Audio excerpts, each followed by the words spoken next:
So thank you, Clive, for coming to see us. We're a year down the line since you came and met the company for the first time, came and inspired us all about winning behaviours and teamship.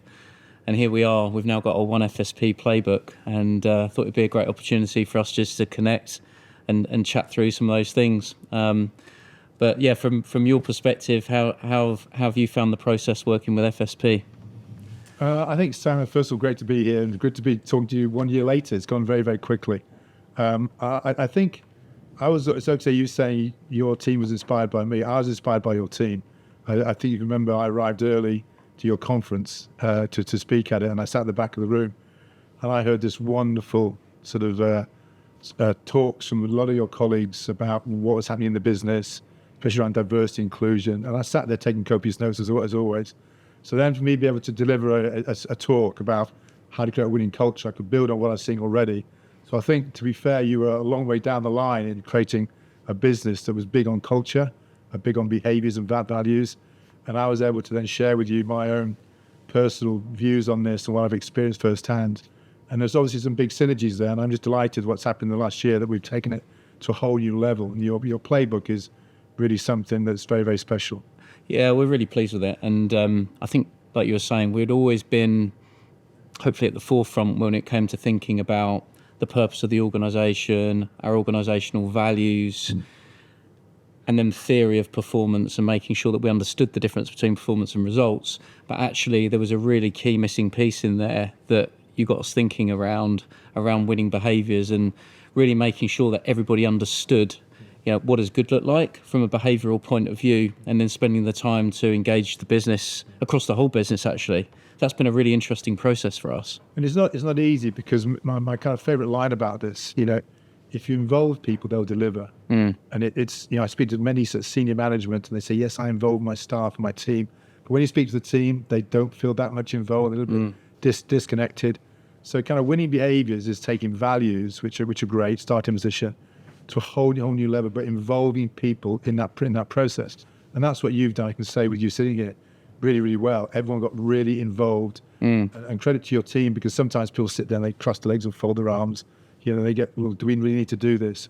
But I think your company really understands that if you can create real winning behaviours, actions you see on a daily basis, where people are involved in putting those together, it works. Absolutely. It makes a substantial difference to your organisation. So it's involving people, and that's what I saw when I first spoke to you at your conference. But it's what I saw when I did the various sessions with your team, that they did want to be involved. And again, I'm the conductor of the orchestra. I'm asking questions, and they're coming up with so many good ideas and thoughts about what actions and behaviours would make a difference to your business. And it's been a great success, and I'm delighted to be involved in it.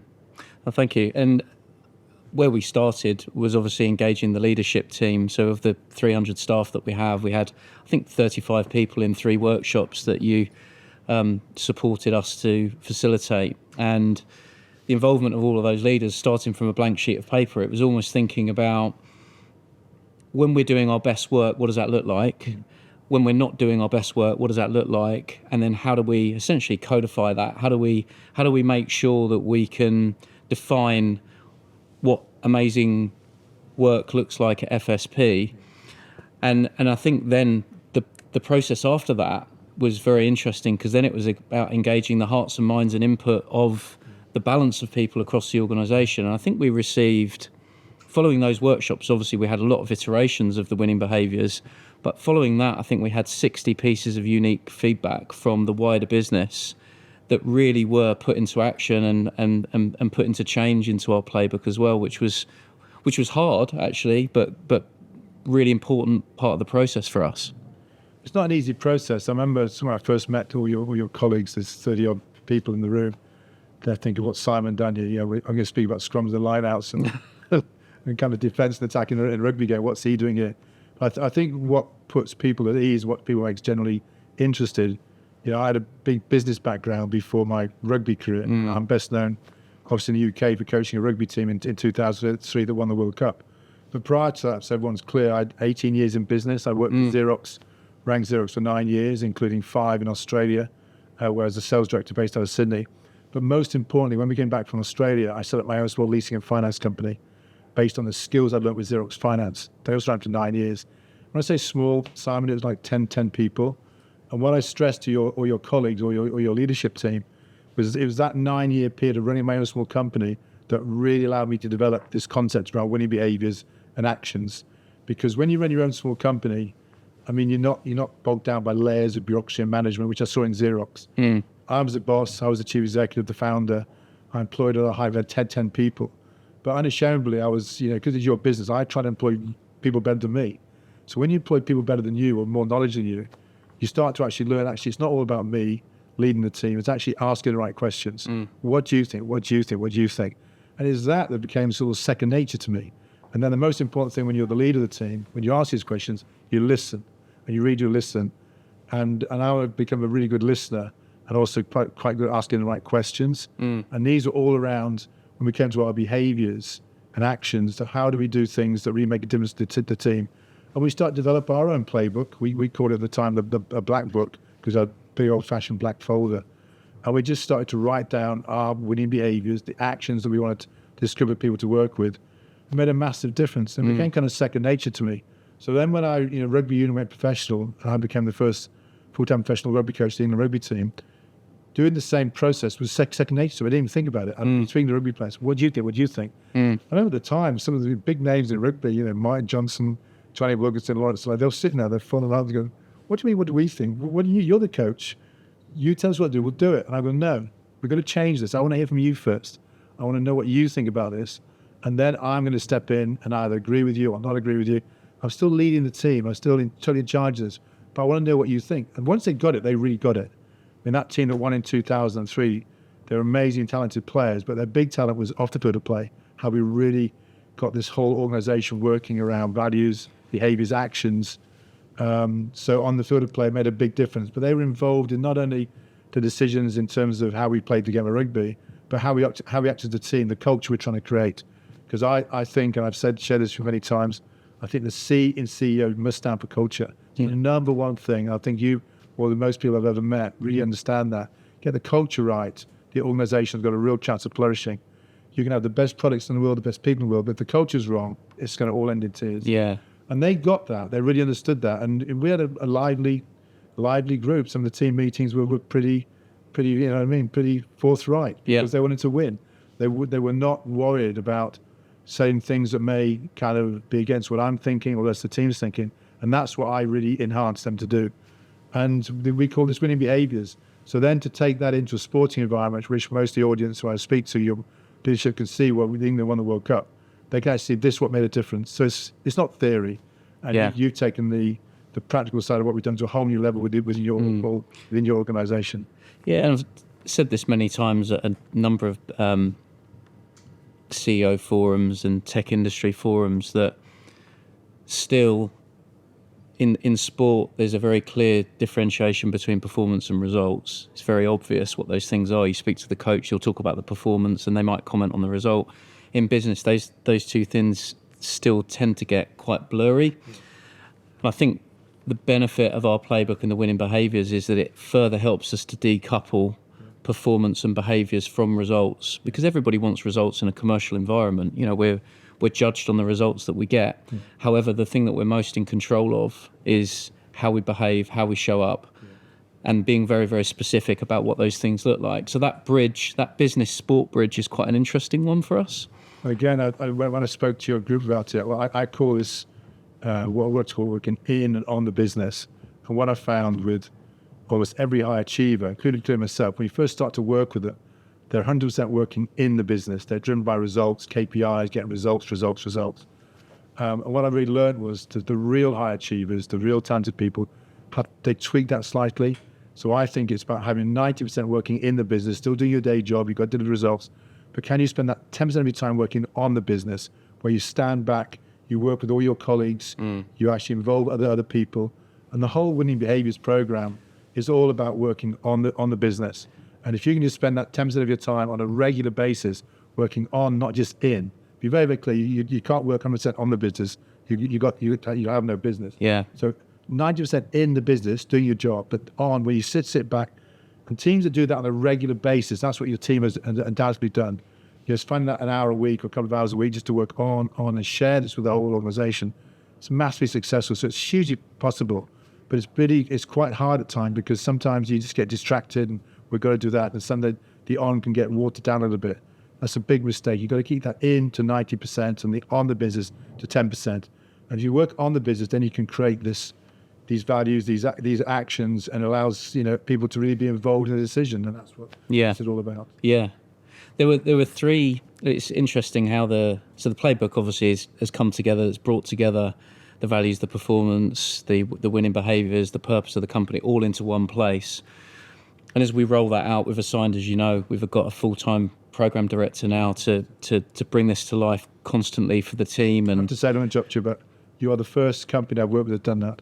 Oh, I have a full-time person. That is real groundbreaking stuff. And to me, when I heard that, was just like, wow, that shows you just the value you put onto it, but just the importance of it. And I agree totally. And I promise you, when I heard that, I've written to various companies who I've worked with and said, by the way, this company has put a full-time person on this. That's how important this is. And it's absolutely amazing. So for me, just a huge congratulations, because that was and I've worked with lots of companies, on this, but you're the first person who's really taken that to a level where you put a full-time person on this whole process. And it'll pay off, I promise you. Yeah. And we launched it end of June. We've got a commitment, so we've already had people involved in the whole review process. So every single person that was employed up until the end of June has been involved in the review process. Our next commitment is between now and the end of the year that every single employee will be part of a half-day workshop with our program director to help discuss it, bring it to life. It's really interesting, the things. There's a couple of the winning behaviours that I wanted to chat to you about, the things that I think have really resonated that have come from our early chats. Yeah. So when you spoke early on to us around, I think it was about the England rugby team, you were talking about we want to be the fastest team in the world. We want to work at pace, scare the hell out of the opposition, basically. Through discussions internally, we know that when we do our best work, we work pace and collaboration, super important. So if we get people connecting together, playing people to the strengths, and we work quickly, we win. And the opposite happens. So if we're cumbersome, if we're slow, if we don't do what we say we're going to do, and people don't collaborate, we don't win. Yeah. So we codified that, and we've said, look, when we are on it, as we call it, when we show up and we're on it, this is what it looks like in our business, and we've documented what that looks like in the playbook. The other two things that resonated really well were how we show up, and I think you were talking a lot previously around Team GB. I think that was much more around some of the kind of, whilst recognising there's 26 different sports, you've actually got a set of rules that apply for everyone. Yeah. And how do people show up when you're representing Team GB? Yeah. And it's the same for FSP. We've got lots of different capability areas, lots of different service offerings, but actually when you walk through that door in the morning, or when you show up anywhere, how do you show up? And it's with energy, with positivity, with ambition. Right.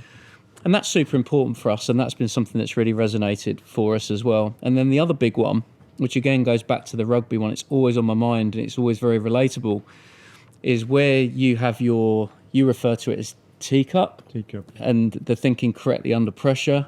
For us, that's a lot around anticipating different scenarios that could happen. So I suppose in the rugby context in 2003, it was about, if this happens, if we're behind at this point, or if these things happen, what are we going to do?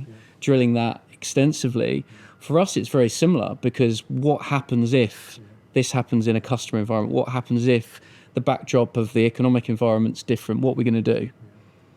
So those things have been very relatable, and that bridge between sport and business isn't always a like-for-like analogy, but there are many things that we've been able to apply now. I'll just comment a couple. First, the first one, our and I don't like the word, but our kind of mission statement or vision, our kind of headline use for the team, which I was really pleased. This fundamental did come from me. It wasn't about being the number one team in the world or winning World Cups. It was, can we get 80,000 people on their feet going nuts by the way we're playing? So can we get the whole of the crowd at Twickenham going crazy by the way we're playing? And when I showed this to the players, I said, they first of all said, well, how are we going to do that? And I said, well, how are we going to do that? To do that, we've got to play faster than any team has ever played the game, because that will get people on their feet, excited. And by the way, you'll be, and they could see them all step forward. And they said that's what they wanted to do. They wanted to not just win for England at Twickenham. They wanted to get 80, because no one had ever done that before. When I played for England, we played the most deadly dull team ever. Everyone just sat there, almost fast asleep watching us play because it was just such a slow game. So can we do something like that? So the speed was everything. And I wasn't doing it for any kind of romantic notion about how the game should be played. I just thought if we could play quicker than anybody else in world rugby, over 80 minutes with the players we've got, we'd have a better chance of winning. That was backed up by a lot of data and stats as well. And what you just described then in terms of your business, I can totally see that. When people get excited by getting things done and get things moving, what they don't want to know, the meeting's in 2 weeks' time or 3 weeks' time, or we got comes. How can you create your own winning behaviours based on examples of how you've been successful in business, but why you're successful? And a lot of it clearly comes down to the speed you can operate at. But there's no difference. That's why, sporting analogies, the same with business analogies. I could tell you your business analogy. They're working so quick to get these deals done. That's why they're successful. How can we apply that to rugby? And it will be speed from line out, speed from scrum, speed from ruck and roll. So it's the same thing. Yeah. It's amazing analogy to actually compare it to, because I've taken business analogy into sport, where most people think sport should go to business. I think it's both. If you're running a sports team, I often say to people, who in the business world are you speaking? I speak to Simon. And if I'm talking to business people, who are you speaking to? Myself, Martin Johnson, Charlie Woods. And these have all got bright people who've got real thoughts about how you can take your business performance to a whole new level by just comparing what happens in sport and business. So they're the same thing. Yeah. And I suppose that relentless desire to be better, I'd like to think we've always been open to, feedback, and we refer to it in the playbook as feedback as a gift, and, how we can best give and receive feedback. But genuinely being open to that, and genuinely having to look at the business and say, look, what was good for last year might not be good moving forward in some of those areas. But certainly, really, really exciting times for us, and I'm excited for us to be doing more together on the playbook, because this will not be a static document that sits on the shelf. This has got to be something that's living, breathing, that we're all the time looking to improve upon. I think the playbook you've delivered and created so far is fantastic. I'll say the next step, because I've read it word for word. I think it's absolutely amazing. But if I was advising, I think the next step, okay, just take every individual. Here's the playbook. What else are you going to do now, really do personally to improve yourself? Yeah. Because if you get every individual in your company really say, okay, what am I going to do today to make sure I'm going to become better at my job? It's a two-way process. So FSP are going to invest in you as the individual, but what are you doing as well? How can you be part of this and take it to a whole new level? We did with the rugby team. I said to you, the team stuff's fine. I want 15 players in the rugby team. I want, in terms of Olympic terms, I want everyone with a gold medal around your neck individually. Can you become the best player in the world? And there's no reason why anyone working for FSP can't be the best in your industry at what they do. How do you do that? How do I take my skill set to a whole new level? And again, you involve in the decision. What are we going to do? It's a two-way process. The team stuff's working really, really well. We've got this amazing playbook that's being developed and getting better and better and better. But what I now need is every individual to really sign up to this now and really commit. So, okay, two-way process. What else can I do to take my job, my performance to a whole new level and really contribute to what's already an amazing, successful company? Yeah, it makes absolute sense. And I think it's that balance. What we see time and time again is people want to do well for themselves, for their family, for their immediate inner circle. They want to do well within the team that they're operating within, and they want to be part of a company that stands for something. And teamship can take the form of, teamship could be you and your loved ones. It could be you and your immediate team. It could be I'm part of a company that I'm really, really proud of, that's got the balance of ambition, humanity, and feeling that it's a wholesome place to be, a company that cares about fairness, that cares about, a wider set of things in the world. And I think for me, we want to win, but we also want to do good in the world as well. And I don't think the two things are mutually exclusive. And hopefully we can keep bringing those things to life, where we can be commercially successful and doing good and helping other people come through. Absolutely. And actually, I do various things today. Obviously, I love doing this work with you and people like yourself in terms of developing the winning behaviours and teamship. But I also run a ski academy in the south of France called Apex 2100. Been doing that for quite a long time now. We've got over 160 kids there. When I say kids, these are kids from 12 to 18, 22 different nationalities, 50-50 boys, girls. but they're all great skiers. You don't get into this place unless you're really world-class skiers. So we got some of the most amazing skiers there. So, but this process I use, and you just triggered my thoughts then when you spoke about families and taking the concept outside of the work environment. It's exactly the same. Young people, we ask them, "What do you think? What do you think? What do you think?" And of course, when you think about things like digital technology and mobile phones and social media, sometimes that advances us in terms of what they're experiencing as young people growing up. So you've got to say, what do you think? What do you think? So we've created our own winning behaviours around young people's thoughts. And if you involve people, again, in young people, they'll deliver. Yeah. And so same with your family. When you go home to your family, your kids, your partners, and just say, well, what do you think? What do you think? Can we create winning behaviours around this? And there's so much to be said for confidence in, I mean, we don't explicitly refer to confidence as a winning behaviour, but I think it's alluded to in the playbook that we're here to create a positive, progressive and a culture that's built on belief of doing the right things. But I mean, I suppose in sport and in business, there's an awful lot to be said around momentum and everybody feeling confident that we're all moving in the same direction with the belief that we're doing the right things. Sure, I'd say confidence is what I call a value. Okay, our values is we want to show confidence, with each other. We want to show confidence in front of the client. But what actions do you see on a daily basis that would display that confidence? And I would say, from a business point of view, that is debriefing really openly and honestly, especially when things have gone well. If things have gone well, how can we really sit down? How can we take it to a whole new level? But also when things have not gone well, are we going to be really open and honest about it? Why didn't it go well? And something you've learned this to speed the deal, maybe it's just not happening quick enough. That's what's caused the blockages. But you got confidence as the value, but then what are our winning behaviours? And the key thing, what are the actions you see on a daily basis that will say that shows this is a very confident organisation, confident leadership team, and confident individuals. And it's so straightforward. When you talk about it, confidence is a great value to have, but it's not just words. What are the actions you see to actually bring this whole thing to life?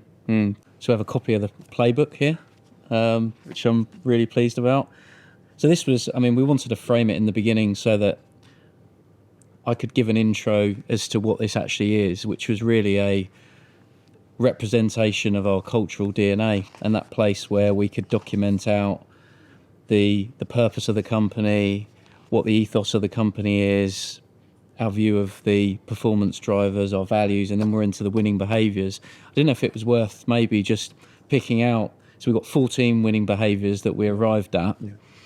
I wasn't sure if it was worth us maybe just chatting through a couple of those winning behaviours that we haven't spoken about so far. One of the ones that was standing out to me was sort of the importance of one team. Yeah.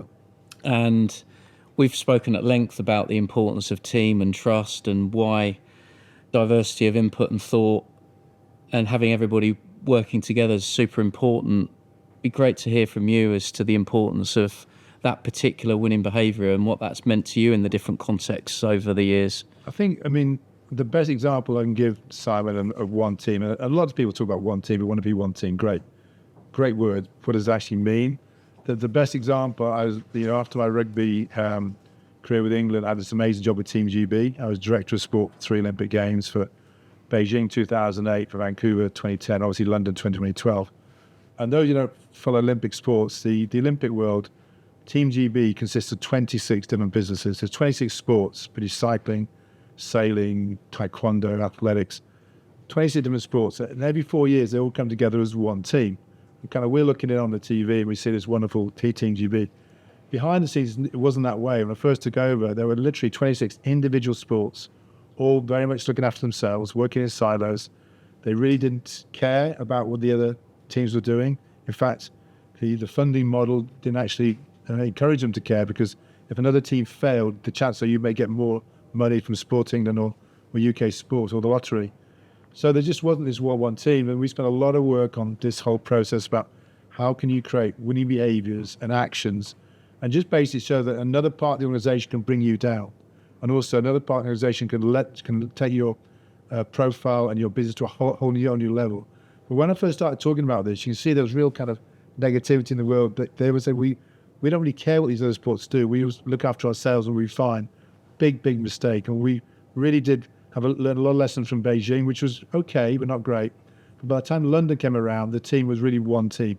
We spent a huge amount of work really understanding how your actions can affect other people in other parts of the organizations.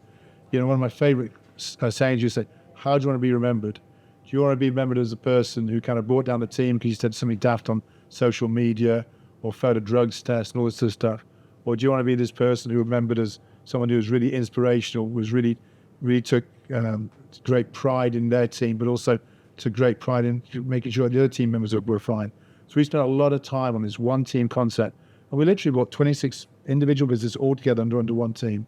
So from Beijing, which I would say was be 3 or 4 out of 10, by the time London came around, it was 9 or 10 out of 10 in terms of how we operated one team. Because this part of the organization can affect this part of the organization. And if people understand that, how do you want to be remembered? It's a real powerful statement. We spent a huge amount of time and effort on it, and it worked. There's no doubt London 2012 was hugely successful on the field of play. But I was lucky enough to see them off the field of play, behind the scenes, how everyone really supported each other. And we ended up with a really fantastic result based on this one team concept. But it wasn't easy.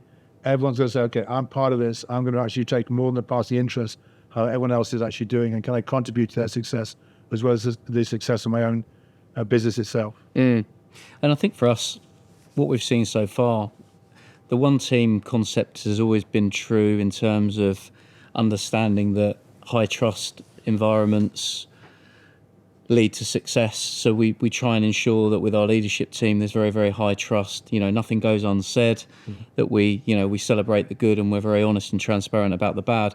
But I think as we've expanded geographically and as you get bigger and you've got more and more people, you don't necessarily know everybody's name all of the time. And particularly when you open a new region. So for example, we've started our India operation this year. We opened a London office this year. We started Glasgow the year before. We've been operating in Spain for a number of years. And actually, one team can apply to geography for us, but it can also apply to the different capabilities. So where you were referring to the sports, the 26 different sports, you know, we've got different cybersecurity capabilities, we've got data AI capabilities, we've got digital strategy teams, managed service teams, all of which have their own quite different identity in some respects. So we've got almost the commonality of the One FSP culture, the one team approach, but then we've almost got different identities and different things that teams are really, really good at. And what we've started to see happen now is where people are starting to share insights, best practice across those different capability teams. And to your example, the different sports, you know, where people are sharing, here's what worked for us, or here are the things that we're doing that you can apply in different areas. The analogy is absolutely perfect because of the Olympic example. You have some sports, take British cycling, brilliantly run by Dave Brailsford, Sir Dave Brailsford now. They're kind of a lot of knowledge on what they did on the sports science, nutrition, psychology, all these areas.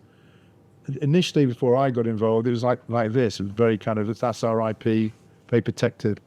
And some stuff you've got to protect, but a lot of stuff you can share with people. But what we found, and Dave was fantastic at this, they started to share the other sports. This is why we think it actually works.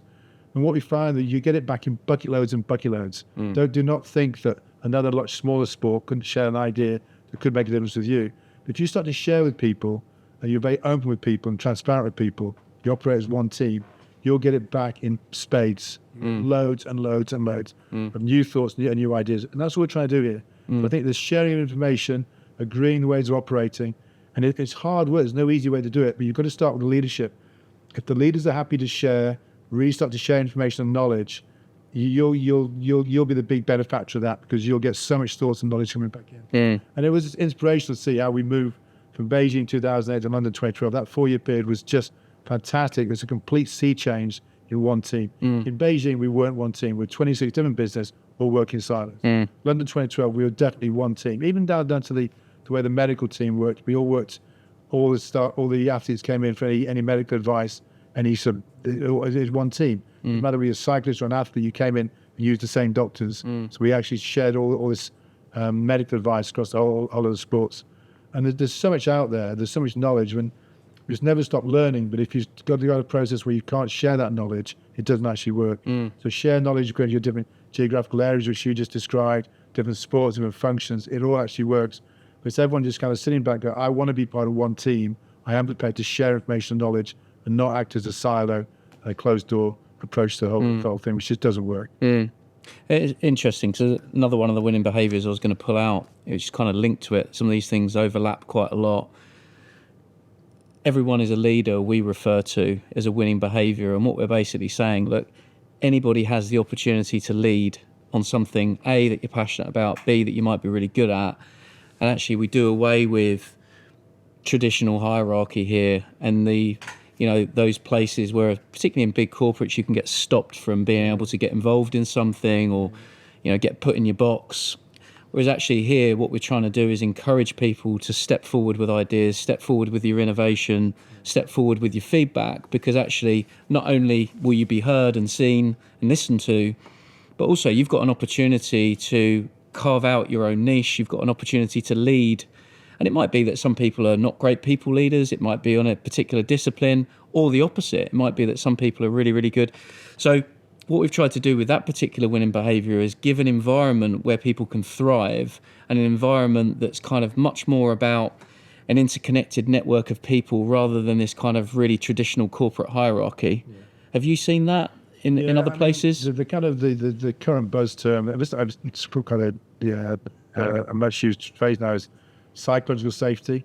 I saw this in your company from day one. When I sat in the back of the room that first time I came to do a talk for you, I saw people talking about subjects that were quite sort of challenging, quite out there, but they were confident. They were saying things. They could feel safe in saying that. People weren't going to take offense to this.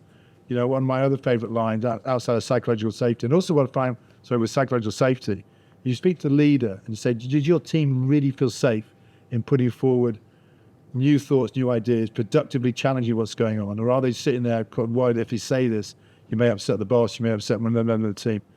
And most people think they've got a psychological safe team, but often when you speak to people in the team, they sometimes actually, I don't really say this. I make it really, really, really clear. There's no such thing as a daft idea. Because let me decide that. You and me will not fall out ever if you stand up and put forward your thoughts and ideas in a very kind of constructive way. You and me will fall out if you sort of sit there with your arms folded, worried about saying something because you're worried about upsetting somebody. So this is absolutely huge in sport and business. And this is what high-performing teams do, and this is what one teams do in terms of really understanding, I've got thoughts, I've got ideas, can we put them forward? And there's no fear of any consequences, however kind of radical the idea may actually be, because sometimes those radical ideas, and I think that's what leadership's about listening, going, actually, wow, in my coaching terms, that makes a boat go faster. That'll make a difference. And we're going to do that. And that's where you got to really encourage people. And I think with technology today, there's no excuse for not putting in a process where people can put forward new thoughts, new ideas on an ongoing basis. I'm going to wait for the weekly team meeting or the weekly call. You can do this on an ongoing basis. There's no such thing as a daft idea. Businesses, that's how we thrive. People got to feel real comfortable of putting ideas forward, even if they are maybe a little bit sort of contrary to what maybe the team's saying or one or two people are thinking. We spoke earlier, I think you mentioned earlier, around 9s or 10s out of 10, or we were talking about a certain mark out of 10, and one of our winning behaviours that we specifically named was around 9s and 10s. And 9s and 10s really is about our desire and commitment to see excellence everywhere in the business. And that could be a document that we're giving to a customer. It could be a telephone conversation. It could be a meeting. It could even be how we're interacting with people, how we're speaking to people. And I guess that's a job that's never done because actually humans being humans mean that we're not always 9s and 10s, but we should always aspire to be delivering 9s and 10s. And when we don't, to your point then about being honest and saying, well, look, we were an 8 and we might have got the deal or we might have got the result that we were looking for, but we weren't quite there as far as our performance or our commitment to excellence. How important have you seen that, commitment to the sort of, and that, I suppose, that common language about measuring excellence? I think the term 9s and 10s is great. Everyone understands. When we get out of 10 here, we've got 9 or 10, great, okay, we can live with that. And it's if you don't get those 9s out of 10s. I think what I learned in my small leasing and finance company, and I certainly applied this to the rugby team, the Olympic team. What I was really guilty of what happens when things are going really well, So things are going well. You've won the big deal, without being too kind of simplistic about it. You go out to the pub, you have a few beers, you have the champagne, you celebrate. What happens when things are, so you got your 9s and 10s, we go and celebrate. What happens when things are not going well, where you've not got 9s and 10s for something or anything, you got 3s or 4s? Everyone in Monday morning, what happened? Massive overreaction. What I learned to do is totally flip that. When things are not going really well, go down the pub, do not overreact. But when you got your 9s and 10s, everyone in Monday morning, why do we get 9? Why do we get 10? Why do we go? How can we do even better? So even when you get your 9s and 10s, how can we improve on that even more? So you never stop learning, you never stop questioning things. How can we move things forward? So yes, you can learn from failure or things are not going well when you don't get your 9s and 10s, but also you can learn from the 9s and 10s. And when you actually put that against every process in your organization, it becomes really exciting. But I always like to get people, just like when you win a big game of rugby, everyone in 8 o'clock Monday morning, why do we win? What actually happened? What caused it to happen? And when you lose a big game of rugby, I mean, crikey, we lost to Scotland once. I mean, this stuff happens. It's just, I'm not sure you put that in the video, but we'll try. We lost to Scotland once. This stuff happens. So, but you don't overreact. You don't become a bad team just because you have one setback or one. And I see people kind of get that the wrong way round. So even with 9s and 10s, which I think is a great value and a great winning behaviour, how can you apply it to everything we actually do, but always questioning it? How can we get it even higher than those 9s and 10s? Yeah, I think that's right. And I think particularly at the moment, I mean, the world, the macroeconomic backdrop isn't amazing. Things have got harder pretty much for everybody, I'd say, and there's more and more change and sadly a lot of bad news in the world, but actually trying to keep calm heads and ensuring that we are focusing on the things that we're in control of and being measured about that, I think is very important.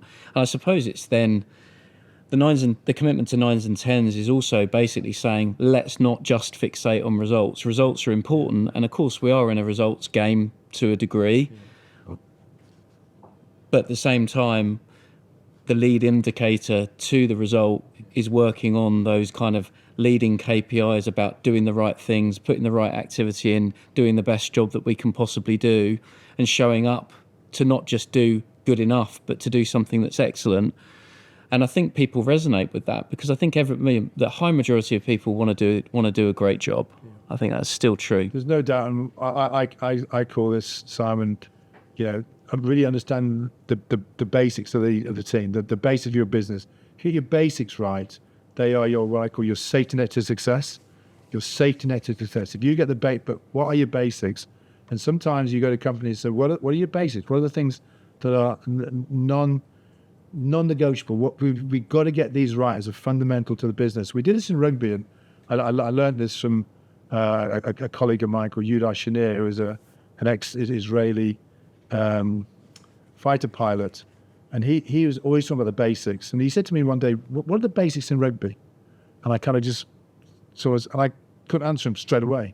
And he said, well, that's not a great start here, because if you're the rugby coach, what are the things you've got to get right? And I couldn't answer the question. Was it passing, tackling, line-up, or whatever? And after a few more months and a few more games and really understanding this process, the basics of rugby became quite simple. If I could pick my best team, if we got 100% of our lineouts right and 100% of our scrums right, we never lost a game. And they were incredible stats to come through. If we got that right and that right, just two parts of business, and we had our right people involved, we never lost a game of rugby. And they were astonishing. So what you start to do is what are we going to focus on? Lineouts and scrums. Those two things we've got to really focus on. Don't ignore them. Keep improving them.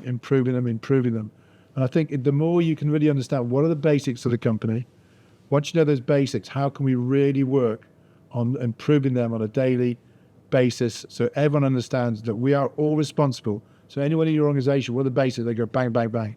And maybe 6, maybe 5, whatever. But we get those right, we know we run a successful business.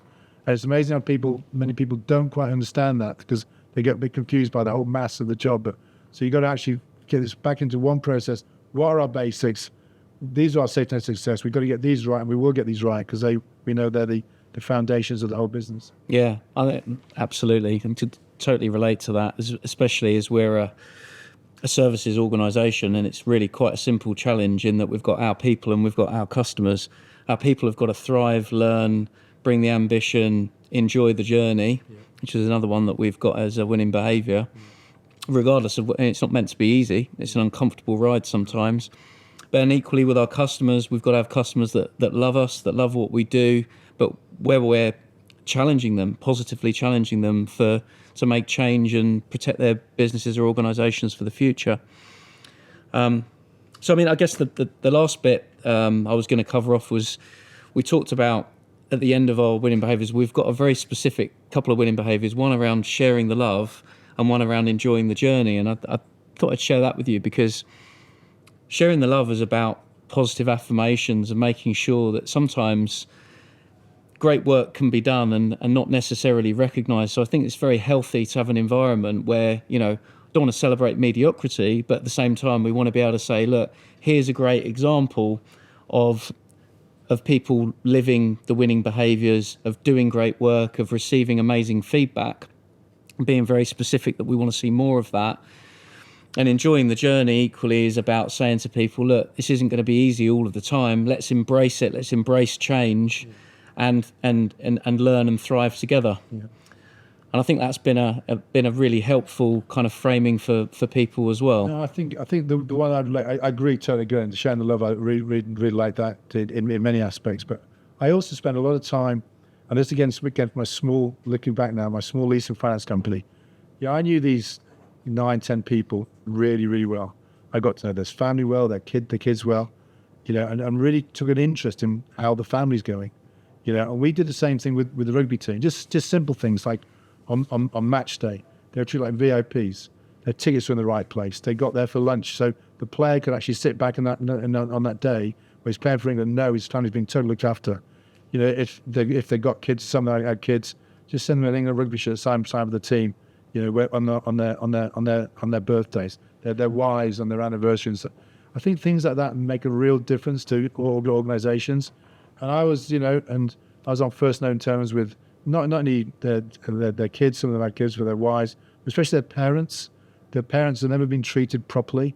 So for them to be invited to the game when their son's playing at Twickenham in front of 80,000 people, to be sat in the right seats, to have a lunch beforehand, to be looked after afterwards, these are kind of pretty small things, but they're massively important. Yeah. And it just showed that I think that's the nearest things I can talk about in terms of sharing the love. Same with the Olympic team. One of the big distractions when Olympic athletes is on that game day, on that match day, on that Olympic gold medal day. You don't want to be looking around the stadium and wondering where your wife is, where your kids are, your mum and dad are.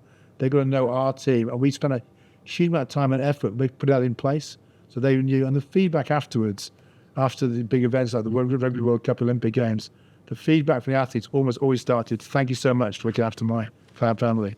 And I think it's such an important thing. They haven't got to spend heaps of money on them because they're going anyway, but just getting the detail right, and you putting your person in charge of running this whole program, to me was just groundbreaking, because that allows you to really get to a whole new level about where these winning behaviours and actions can go to. And I like to think that we did this certainly with the rugby team and the Olympic team, but I keep repeating this, it all came from my experience running my own small company. But that was the big learnings. I took those learnings without realising at the time. I was taking those, just became second nature to running a sports team. There's no difference. I'm often said, well, come on, running a sports team must be different than running a business. It's just not.